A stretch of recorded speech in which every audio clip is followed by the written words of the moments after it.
Here we are again. It's the weekend almost, with myself and Mr.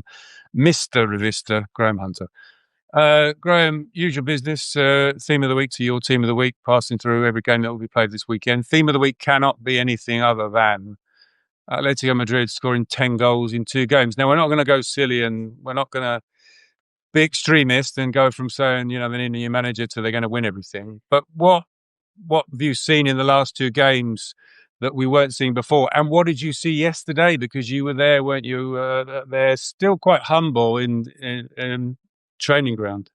I was at Honda yesterday, and therefore at some stage in the sensor, I will talk about what Giuliano, Simeone, and Koke told me without betraying the employers who sent me there, because that would be unfair.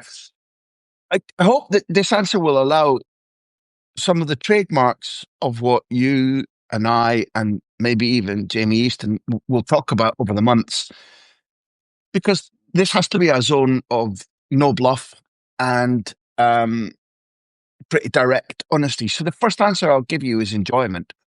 You and I are neutrals. Neither of us are Atleti fans. And one of the things that should be on offer to the people who follow Revista de la Liga, because I think very few of them will be Madrid-born Atleti fans.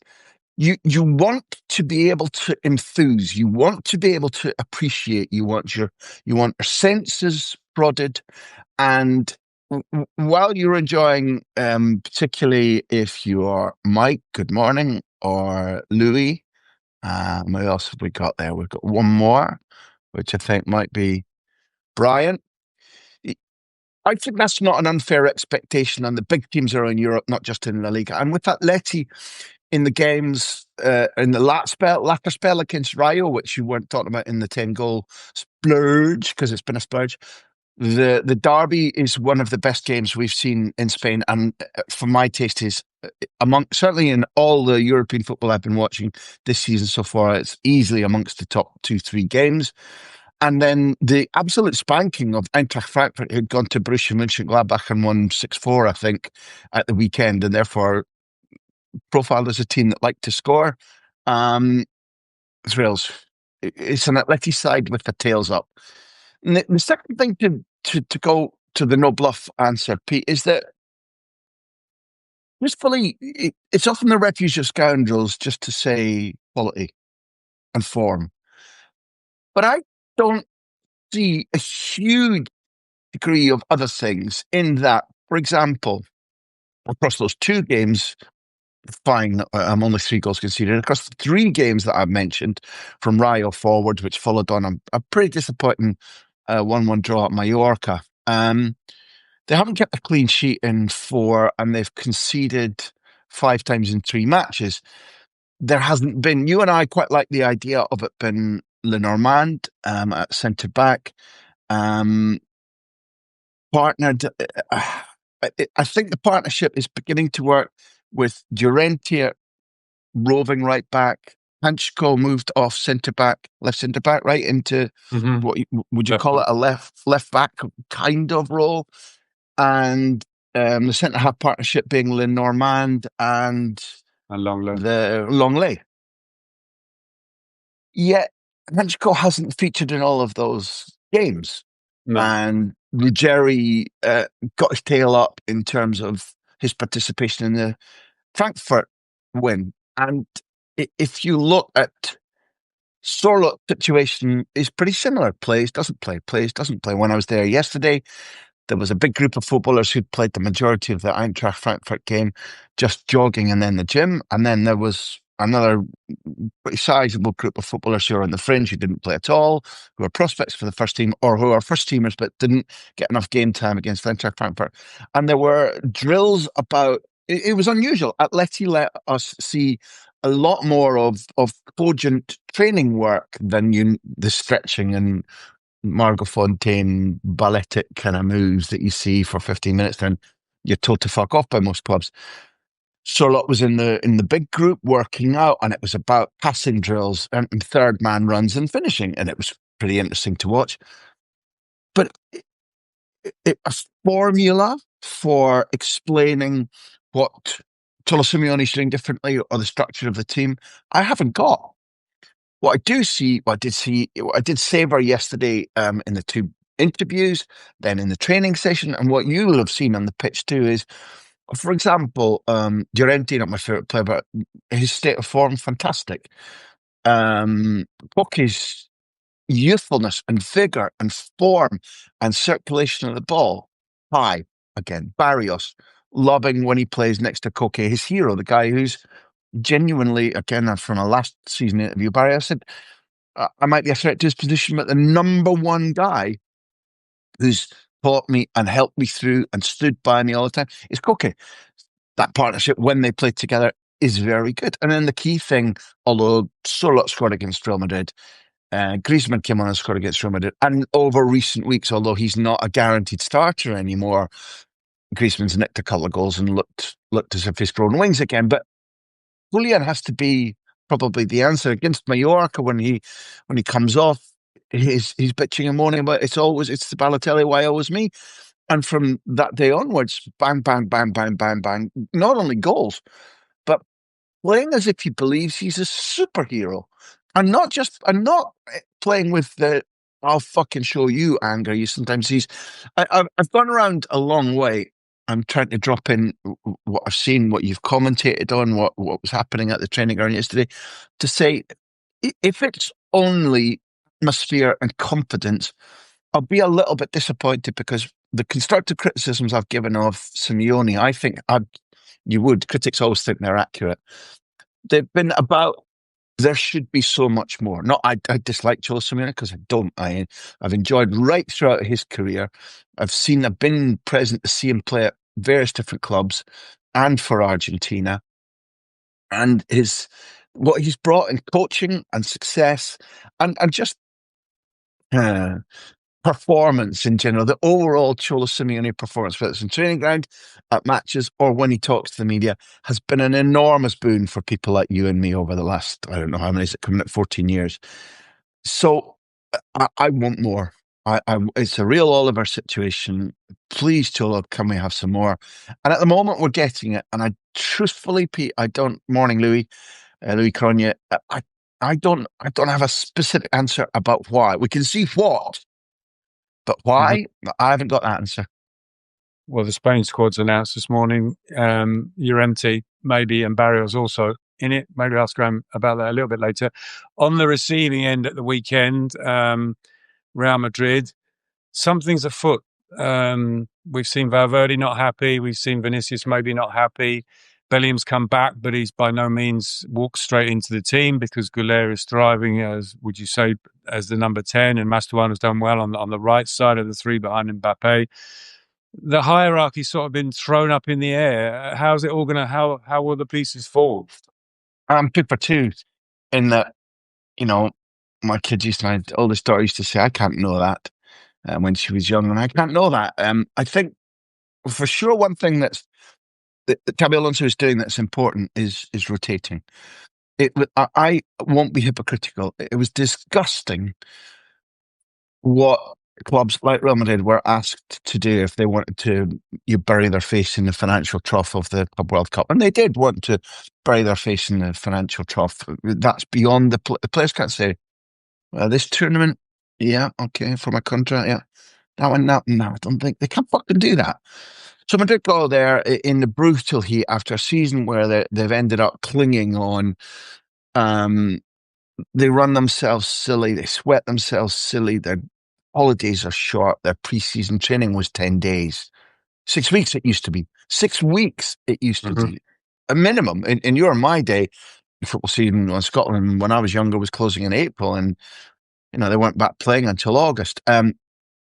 Rod Keane talked on a podcast recently about 6 weeks training. Madrid got 10 days. So what Alonso is doing, he's talked about it being a meritocracy. And if that seems a weird word, it's simply like him saying, this is a club of hierarchy, of importance, of salary, and importance of name, and president's favourites, but I'm not working like that. You train well, you deserve to play, you play. And there won't be anybody who isn't rotated or rested. Now, that in general is a good thing, but Madrid is a club where lots of the players who are there now, and the general expectation is there will be a hierarchy, that there will be a set 8 or 9 you can expect to be in the team each week. The players feel like that. It was something that was good for Ancelotti and Zidane, but occasionally not, because when, for example, Rodrigo didn't start in the Paris final against Liverpool, Champions League final, he then gave an interview that summer saying he'd gone up to Ancelotti and said, "Listen, old man, why wasn't I in the team?"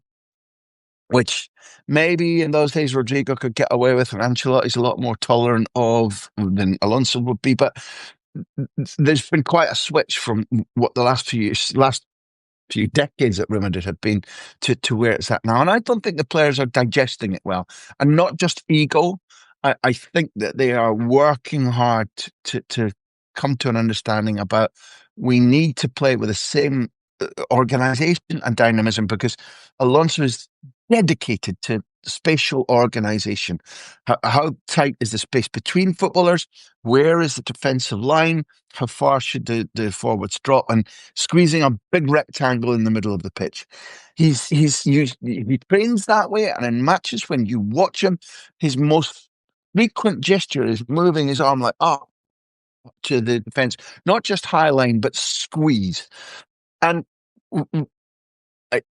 what I think is happening is that the players are showing that the effects of not having had a brilliant preseason, the effects of being several new things being asked of them at once, and the effects of no hierarchy, total meritocracy, costing them. And I think Arda's been off the scale this season, and it's been maybe the single biggest stamp of the Alonso era, because Mbappe was scoring for fun previously. Arda feels... Yeah, Mbappe would score if me and you were in charge of the team, so that can't pin that on Xavi, but... Sorry, how did you choose to phrase that there? I said Mbappe would score goals if me and you were in charge of the team, so we can't pin that on Xavi. If I was in charge, they'd win everything. So let's just listen, viewers, let's fucking cut the chase here. Elite. I think Arda brilliant, but if you look at Mastuantono and Arda and Carreras and Housen, really, really top talents, but all very green, very young, just lacking in that battle hard streetwise. We get through this moment, and as a group together with the onslaught of expectations and games that you get at Real Madrid, I think it's right now, when you put the thermometer, up the jacks, you're under the arm, and you say, like, what's wrong? What's the temperature? My taste right now would be like, you haven't given them time. There hasn't been enough time. Bellingham's not fully fit yet, not match fit, not match sharp yet. Nor is Camavinga. Huge behemoth footballers are absent.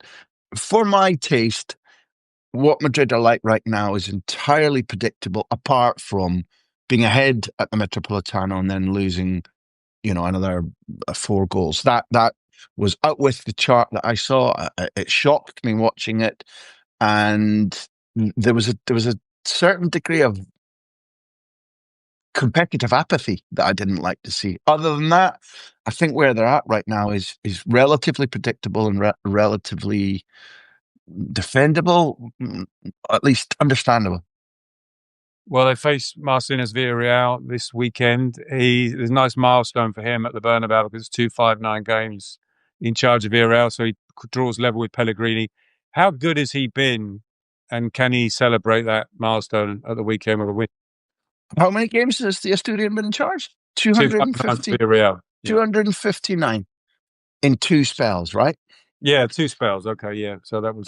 I think, but I think, chapeau, that's extraordinary, particularly given the cantankerous situation in which he was sacked, when the allegation was, particularly from his own dressing room, that he didn't train the team properly in the build-up to a game against Sporting Gijón, whereby a good result for Sporting Gijón, which is the club he loves, would potentially keep them up, and he didn't prep Villarreal well enough. Eventually, Villarreal lost, and he did a dance on the pitch because Sporting stayed up.